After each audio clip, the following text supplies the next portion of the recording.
Naveen and Vinodini మీ ముందుకు రాబోతున్నారు. Please welcome మొట్టమొదటి దంపతులు. హలో, నేను ముందుకు వెళ్ళిపోతున్నాను. సారీ అండి, నా వెనక రావాలని తెలియదా? వచ్చేయండి, ఎలాగ వచ్చేసానుగా. అలా కాదు అని తమ్ముడు, అమ్మా బాబు అన్నయ్య చెప్పండి. పిలిపించారు దేనికి? ఉత్తమ దంపతుల పోటీ.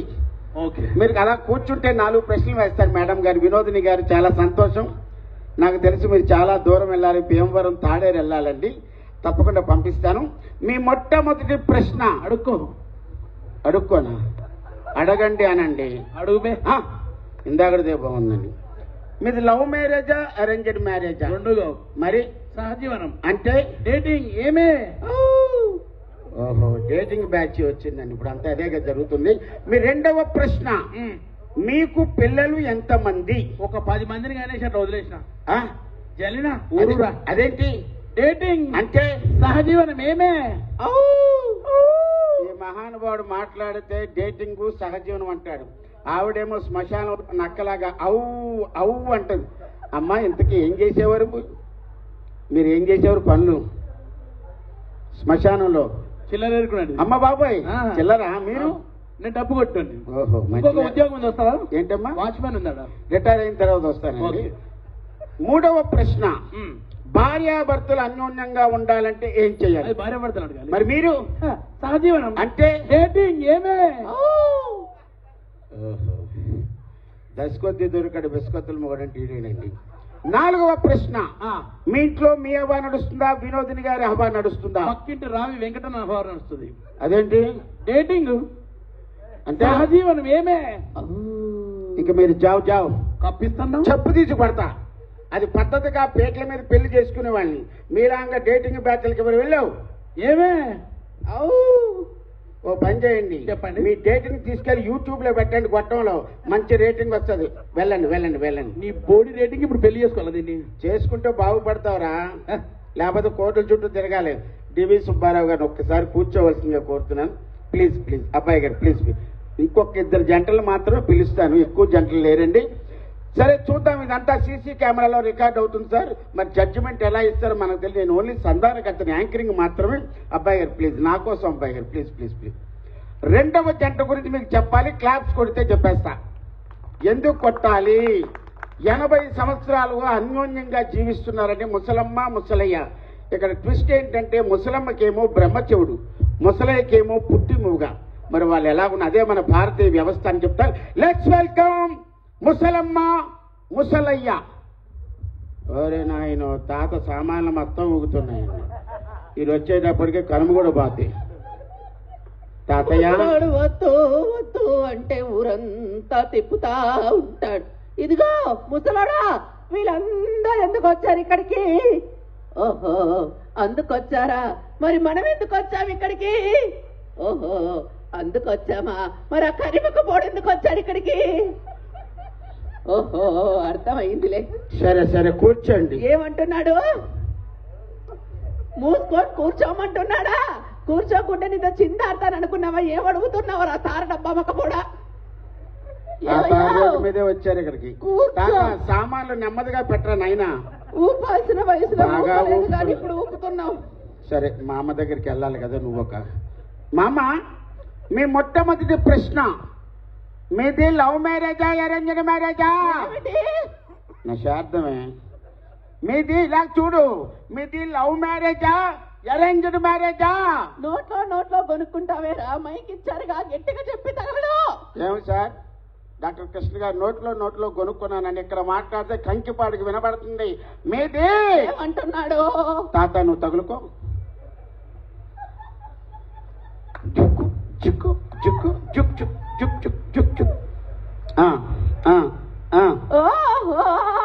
మీది లవ్ మ్యారేజ్ అరేంజ్డ్ మ్యారేజ్ అని అడుగుతున్నావా? అవునమ్మా. మా కాలంలో లవ్వులు ఎక్కడివి, అంత అరేంజ్డ్. ఒక్కసారి క్లాప్స్ ఇవ్వాలండి. ఇందాక చెప్పినట్టు ఇది మన భారతీయ వ్యవస్థ. ముసలాడు 3 చపాతీలు వేసాడు, 1 పరోటా కొట్టాడు. మా అమ్మకి అర్థమైంది. కూర్చో, సామాన్లు పెట్టు, కుర్చీ మీద పెట్టు. పర్లేదు నాయన, ఇచ్చిన దాంట్లో కట్ చేసేస్తారు కుర్చీకి.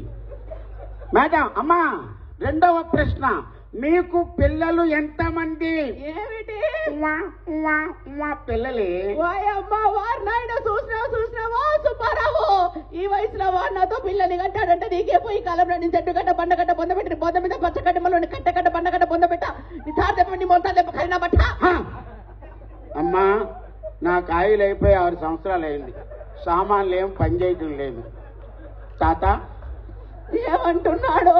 చెప్తాడు సామాన్లు సర్దుకుంటున్నాను నేను.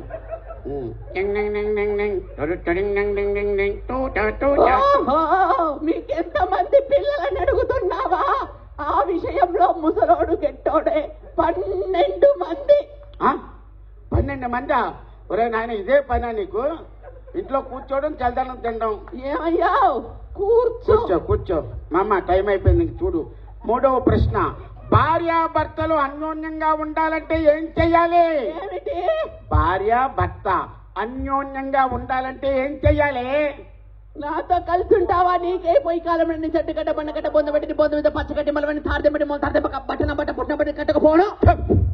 అమ్మా నీతో కలిసి నా భార్యతోనే నేను కలిసి ఉన్నాను. మందంతా హౌస్లో తక్కువ, బస్సులో ఎక్కువ, ఇంట్లో తక్కువ, ఇన్నోవాలు ఎక్కువ. అమ్మా ఏమంటున్నాడు? చెప్పు నాయన. 150 కేజీలు సామాన్ లేకపోద్దండి అది. ఇంట్లో ఎవరి హవా నడుస్తుందని అడుగుతున్నావా? భార్యాభర్తలు అన్యోన్యంగా ఉండాలంటే ఏం జరుగుతుందని అడుగుతున్నావా? నాకు కోపం వచ్చిందనుకో ముసలాడు సైలెంట్ గా ఉంటాడు, ముసలాడి కోపం వచ్చిందనుకో ముసలాడే సైలెంట్ గా ఉంటాడు. నమ్మ బత్తాయో మా అమ్మకి 2 వైపులా కత్తికి పదులున్నట్టుంది. నువ్వు కూర్చో. Last and final. మామ మీ ఇంట్లో మీ హవా నడుస్తుందా, తాతగారి హవా? చచ్చిపోరా? మీ తాత చచ్చిపోరా? నీ సొమ్ము పెట్టావు, నా సొమ్ము పెట్టావు. ఫ్యాన్ కురేసుకోమని చెట్టు గడ్డ బండగడ్డ పొంద పెట్టిన పొంద మీద పచ్చగడ్డ మరవాడి తాతెంబడి మొత్తం బట్ట నీ కట్టకపోను. ఎంత ప్రాక్టీస్ చేసావే తాత? నువ్వు తగులుకోవుతావు. ఏమంటున్నాడు? కూర్చో. నీ మాత్రం సైకిల్ నేను చేయలేనా? కూర్చో. చూడు ఏంటి నీకు పైసా? ఫైల్సా? ఇప్పుడు ఇలా కాదు, మా అమ్మకి నరాల వీక్నెస్ ఉంటే డాక్టర్ దగ్గరికి వెళ్ళొచ్చుగా. తప్పు అయిపోయింది మసలాడా. చెప్పు నాయన. ఏమంటున్నాడు? చెప్పు. అర్థం కాలా? ఓహో, ఇంట్లో ఎవరి హవా నడుస్తుందని అడుగుతున్నావా? అంతేనమ్మా. దెబ్బ చూస్తే అర్థం కాలా, ముసలోడి హవానే నడుస్తుంది. దెబ్బ ఎంత అంతే, ఒక దెబ్బ పడితే గానీ వీళ్ళు సెట్ అవ్వరు. కూర్చో, ఇంక మీరు వెళ్ళిపోవచ్చు. ఏమంటున్నాడు? మూసుకొని వెళ్ళమంటున్నాడా? వెళ్ళకుంటే నీతో చిందాడతాను అనుకున్నావా? ఏం అడుగుతున్నావు రా? నీ కర్రీ మొక్క కాకలితకపోను. కర్రీ మొక్క ఎంతసేపు? ఏమమ్మా? అక్కడ కొట్టి ఇక్కడ కొట్టి. ఇంకా last and final youth couple వస్తున్నారండి. సుడిగాలి సుధీర్ అండ్ రష్మి.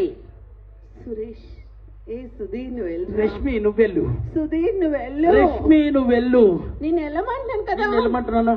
నువ్వు వెళ్ళు. నువ్వు వెళ్ళరా. నువ్వెళ్ళు. ఒరే నాయన.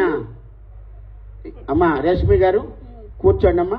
నువ్వు కూర్చో సుధీర్, నువ్వు కూర్చో. నువ్వెళ్ళు. ఈ పువ్వులన్నీ పట్టుకెళ్ళి మంచం మీద వేసుకోండి. చచ్చినకర జనారే. కూర్చో. నమస్కారం సార్. అబ్బా ఇదొక్కటి నచ్చిందండి. మీ నమస్కారానికి మీ సంస్కారానికి నమస్కారం. అమ్మ కూర్చో. మొట్టమొదటి ప్రశ్న. ఓకే. మీది లవ్ మ్యారేజ్, అరేంజ్డ్ మ్యారేజ్? సిగ్గు. నువ్వు చెప్పు. నువ్వు చెప్పు. ఎవరు చెప్పక్కర్లేదు. మీది లవ్ మ్యారేజ్, అరేంజ్డ్ మ్యారేజ్, ఎడమగం పెడమగం, మీకు కంపల్సరీగా లవ్ మ్యారేజ్. రెండవ ప్రశ్న. నమస్కారం అమ్మా. రెండవ ప్రశ్న, మీకు పిల్లలు ఎంతమంది? చెప్పు. నువ్వు చెప్పు. నువ్వే చెప్పు. అబ్బ నువ్వు చెప్పు. నా సిగ్గు. చెప్పు. చెబుతావా చెప్పించి కొట్టమంటావా? నమస్కారం సార్. మీది లవ్ పిల్లలు ఎంతమంది అంటే మీరు ఏనాడని మంచం మీదకి వెళ్తే పిల్లలు ఎంతమంది చెప్పగలరు. మీరు అడ్డుపోతే ఒక లిస్ట్ రండి మా కూర్చు. మూడవ ప్రశ్న. నమస్కారం సార్. నమస్కారం. మూడవ ప్రశ్న, భార్యాభర్తలు అన్యోన్యంగా ఉండాలంటే ఏం చెయ్యాలి? నువ్వు చెప్పు సుధీర్. నువ్వు చెప్పు. నువ్వు చెప్పు. నువ్వు చెప్పు. నువ్వు చెప్పొచ్చు కదా. నువ్వు చెప్పమంటావా సార్తో అబ్బా, నువ్వే చెప్పించమంటావా? చెప్పు. సార్తో చెప్పించిస్తా. నువ్వు చెప్పు. ఇదిగో మా బావగారు ఉన్నారు. ఒరేయ్, పురుష్ నువ్వు ఒరేయ్ చెప్పు. నాయనా, మా బావగారు బొడ్డు వెంకట్రావు గారు ఉన్నారు. హరిశ్చంద్ర నువ్వు చెప్పు. అన్యోన్యంగా ఉండాలంటే అన్యోన్యంగా ఉండాలంటే అన్యోన్యంగా ఉండాలంటే భార్య మాట్లాడేటప్పుడు ఏం ఎదురు మాట్లాడకుండా ఉంటే ఒక్కసారి క్లాప్స్ ఇవ్వండి. హలో సార్ కాదు, నువ్వు- ఇందాక చూశాం సార్ మీరు ఏం చేశారు, భార్యను ఏం చేశారో చూశాం సార్. పురుష్ నువ్వు కామన్ మ్యానా? కాదు, కామన్ మ్యాన్ అంటే ఏంటో తెలుసా? భార్య ఏమడిగినా కామన్. లేదు లేదు జెంట్లుగా ఏంటండి? జెంటిల్మెన్. Gentleman ఆ? ఓకే అండి. సార్ నేనేదో తెలుసా, ఆ? Super man. నువ్వు సూపర్ మ్యాన్ అంటే అంటే పైన వేసుకోవాలి కదా, లోపల ఎందుకు వేసుకున్నావు? అయితే దాని డాబర్ మ్యాన్. నువ్వు డాబర్ మ్యాన్. ఇక్కడే చెప్పండి, నాలో ప్రశ్న. ఓకే. మీ ఇంట్లో మీ అవ్వ నడుస్తుందా, రేష్మి గారు అవ్వ నడుస్తుందా? నువ్వు చెప్పు. ఇగో ఈ సార్ హవా నడుస్తుంది. నువ్వు చెప్పు. అవును, ఈ మధ్య రిటైర్ అయిపోతున్నాడు అతను. 2 ఏళ్ళు ఎక్స్టెన్షన్ ఉంది. 2 నెలల టైం. హైదరాబాద్ వస్తుంటాడు మా బావ. తిరుగుతా. సరే, హలో రావి వెంకట్ గారు, గౌరీ శంకర్ గారు చెప్పండి సార్. Okay sir. కృష్ణ గారు ఇక్కడే ఉన్నారు సార్. సార్ ఇక్కడే ఉన్నారు. ఏ సర్ప్రైజ్ మాకు ఇమ్మన్నారా? ఏమీ లేదండి, ఆ.